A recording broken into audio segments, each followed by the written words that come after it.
Shadow Temple for game number 1. Yippee. As HwangSin is going to be the red Protoss here in the bottom left, representing team It's Gosu. And who do we have in the top right? It is Payam Toyam, as cats would say. It is the MTW TT1. He's smashing face, smashing nerds. He's looking so good these days. So that being said, let's go ahead and look at the builds. I've been playing a lot of PvP lately, like a ton of PvP. Yeah, I've been experimenting with PvP. In fact, Vitor's so up in arms about this build that he has everyone except Rotterdam practicing this build. Dude, well... And after like 150 games... I'm going to play Rotterdam. I'm probably going to 3-0 him or something, man. That build is... You know who also 3-0'd Rotterdam? Actually, he technically 4-0'd him. Yeah. TT1. TT1. TT1 has been...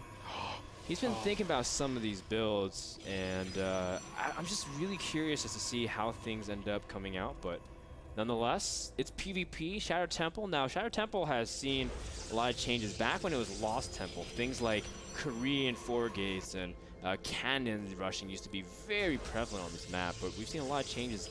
And how do you think PvP will play out on Shadow nowadays?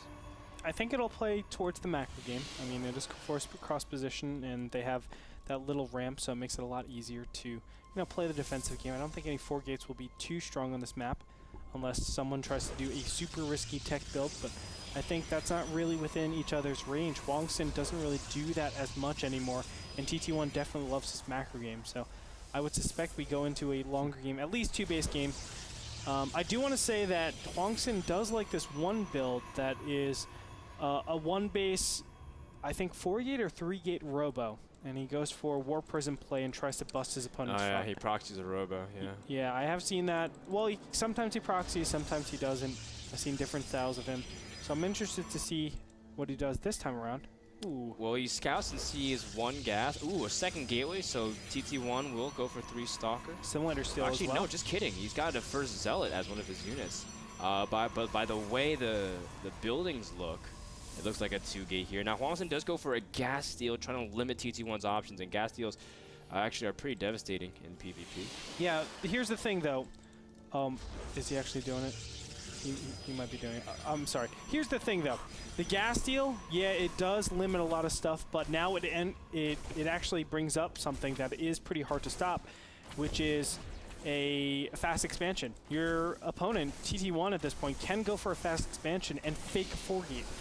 And if you build too many sentries at that point, you could be in a terrible position. And oh my god, I think HwangSin's doing... Oh, no. No, he's not. He's getting Warp Gate, too. Well, I get Warp Gate now.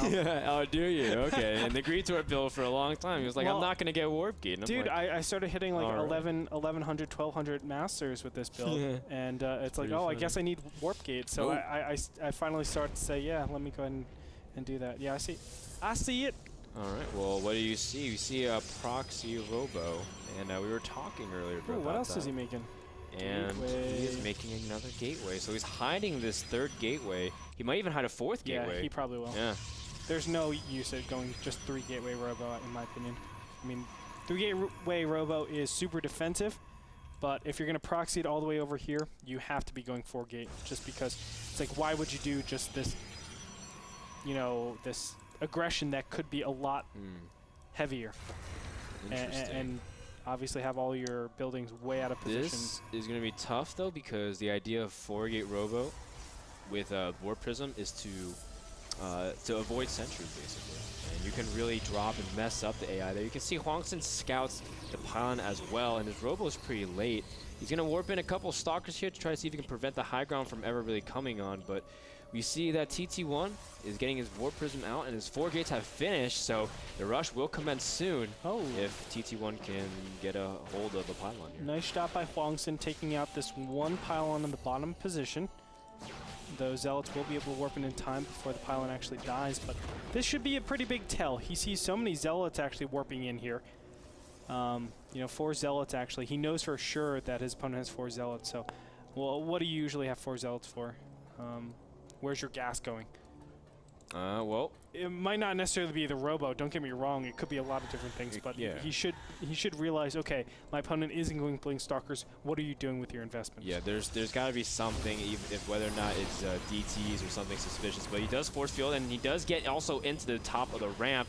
Now HwangSin needs to keep that ramp force fielded as well, otherwise he's gonna get flanked. But for now, he has enough Stalkers really to deal with this.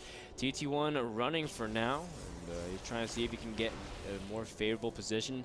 The big thing to this rush is this Warp Prism. If it somehow drops, TT1's going to be in a lot of trouble. But for now, he's still in the base, ready to still do a lot of pressure. Yeah, and he's going back and forth. I like this. Force shields are going to go down, but a couple of sentries, or excuse me, a Stalker is going to go down here. Now, Zealots are so important because it really reduces the amount of damage that Immortal does. The Immortal needs to target down on the Stalkers, but he's focusing it down right now. The Warp Prism is actually going to go into the phasing mode and warp another round of units. This is so helpful. HwangSin is not targeting it down. Wow. And oh my goodness, HwangSin, he's losing control of this game. Yeah, his Zealots from TT1 are too high in number. And there it is, GG. TT1 takes game number 1 on the Shattered Temple. And after a very convincing fashion, I think HwangSin, he looked good in terms of defending it initially, and then just fell apart all at once. It is important to note that the robotics bay was down. Another big thing is he let the front go through. You don't want to be attacking, or you don't want to be attacked by two sides. So relegate, like, you know, just one constant sentry force field to be over there. Make sure that your opponent can't go on one side, and clear out that that Warp Prism. Make sure it's gone. Send probes, I don't care, just get rid of it first and then handle that front. But with him just letting those Zealots come in and force the units back, TT1 was able to mass more units out there with his warping, or his phase. Oh my gosh, it's super hot in here, I'm sorry. With his Warp Prism in phase mode, and was able to just outdo his opponent with great positioning and a nice sandwich. So TT1 takes game number 1 on the Shattered Temple. We'll find out if HwangSin can come back, as Andre is rooting for him. Thank you to iBuyPower, the PC company responsible for powering a lot of NASL broadcasts with their pre-assembled PCs. Go to iBuyPower.com.